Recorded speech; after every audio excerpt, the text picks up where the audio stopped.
Fears of a larger Middle East war are growing this morning as Israel and Hezbollah are trading fire today. Extensive destruction being reported in Beirut after the IDF says it carried out a, quote, targeted strike in the Lebanese capital. A source tells CNN senior Hezbollah official was the target of that attack. Let's discuss more now with Democratic Congressman Jared Moskowitz of Florida. He's a member of the House Foreign Affairs Committee. Congressman, thanks so much for being with us. Your reaction to this news about this targeted strike in Beirut, what's your reaction? Well, thanks, Jim. Well, obviously, we don't know the full details of the targeted strike or why this particular strike was necessary, but this is obviously happening within the background of 8,500 rockets being fired from Hezbollah, the 16 people that were killed near that soccer field, the almost 100,000 people have had to flee the north since October 7th, and obviously Israel fighting back with Hezbollah, trying to degrade their military on Israel's border. In last week's or earlier this week's the beeper walkie-talkie attack, trying to disable their communication. So obviously, this is clearly in a very unstable place at the moment. We don't want there to be a regional war. We don't want the war to expand between Hezbollah and Israel. But Israel has no choice, obviously, but to move Hezbollah back away from Israel border to install deterrence, and hopefully after that happens, this can go back to some relative calm. But we also have to recognize that we have to get the hostages home, and we have to get to a ceasefire. That is a big piece to all of this. Yeah. Are you concerned about things escalating and Israel's capability to have a two-front war on its hands? Well, they've had a two-front war on its hands. I mean, it's not been as hot, obviously, as what's going on in Gaza. But there's been a two-front war. I mean, 8,500 rockets being launched over your border. If that's not a two-front war, what do we call that? 16 people being killed on a soccer field in Israel because they launched a rocket there. What is that? And so this has been going on. Hezbollah's been striking targets in Israel. Israel's been striking targets.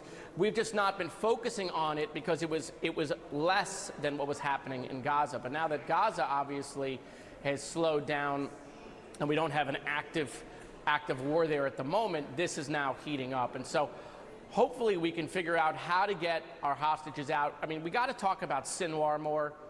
Sinwar, the guy who's in charge of Hamas, the political and military head, he is the Osama bin Laden for this entire operation.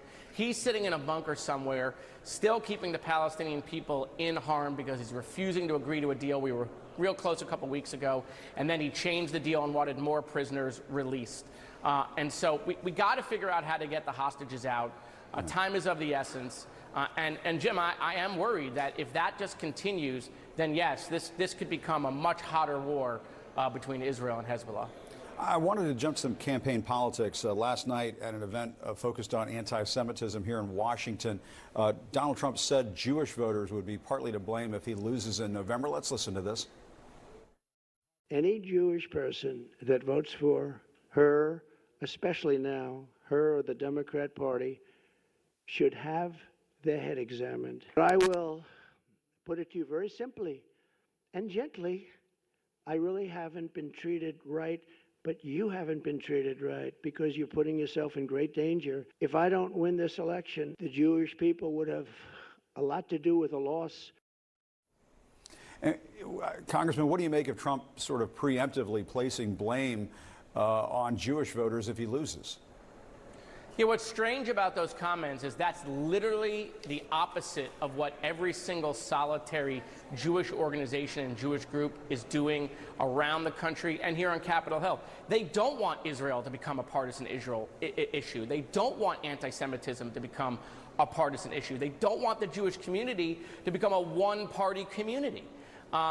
In fact, the state of Israel doesn't want to become a partisan issue. And so that goes just against the complete mission of what we're trying to fight, as we see kind of both parties flirting with anti-Semitism.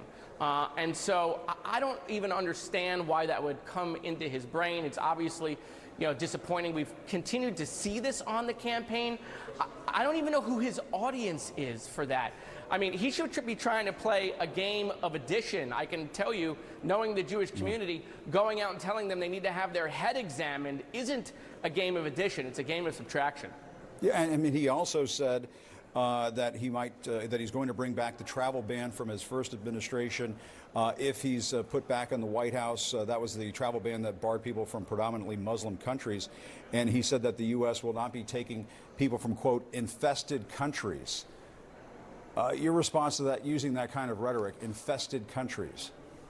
Well, look, I hope the people of Michigan are listening, right? This is what we've been telling them, because there obviously are disagreements within the Democratic Party on what's been going on in the Middle East. But there are two choices here. It's Kamala Harris or Donald Trump. You don't have to like everything about Kamala Harris. You can have disagreements, but look at the other choice. And staying home or voting third party only helps Donald Trump. And so I hope Michigan was listening as he said that last night.